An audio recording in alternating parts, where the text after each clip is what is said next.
Kalau dari psikologis itu bilang hiperaktif. Kronologi ayah viral cubit anak di Surabaya jadi tersangka, polisi buka suara. Aksi seorang pria yang mencubit anak laki-lakinya di Jalan Jaksa Agung Suprapto, Genteng, Surabaya, terekam kamera CCTV dan menjadi viral di media sosial. Video berdurasi 27 detik itu memicu perhatian publik karena menunjukkan seorang pria berkacamata yang mengenakan helm dan masker mencubit kaki anak yang ia gendong hingga bocah tersebut terlihat kesakitan.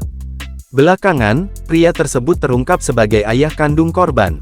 Kasih Humas Polrestabes Surabaya, AKP Rina Shanti, mengatakan bahwa pelaku telah ditetapkan sebagai tersangka setelah penyelidikan dilakukan.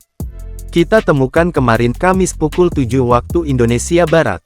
Diamankan seorang laki-laki yang ternyata adalah bapak kandungnya korban sendiri, ungkap Rina dalam konferensi pers, Sabtu tanggal 14 Desember tahun 2024. Rina menjelaskan bahwa pelaku beralasan mencubit anaknya untuk menenangkan sang bocah yang dianggap hiperaktif.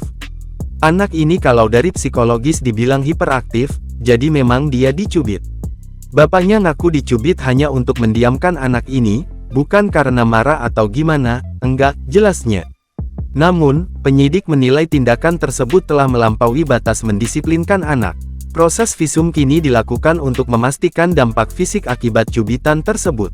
Ini bisa dikatakan tindakan untuk mendisiplinkan anak, cuman kali ini memang bapaknya sudah agak kelewatan, tambah Rina.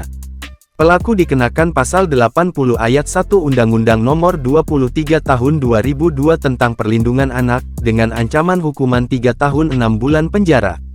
Rina mengingatkan masyarakat untuk lebih peduli terhadap tindakan kekerasan pada anak. Yang kita minta, kalau ada kejadian, dianggap kekerasan seperti itu ke anak, bukan hanya tugas polisi tapi tugas semua masyarakat.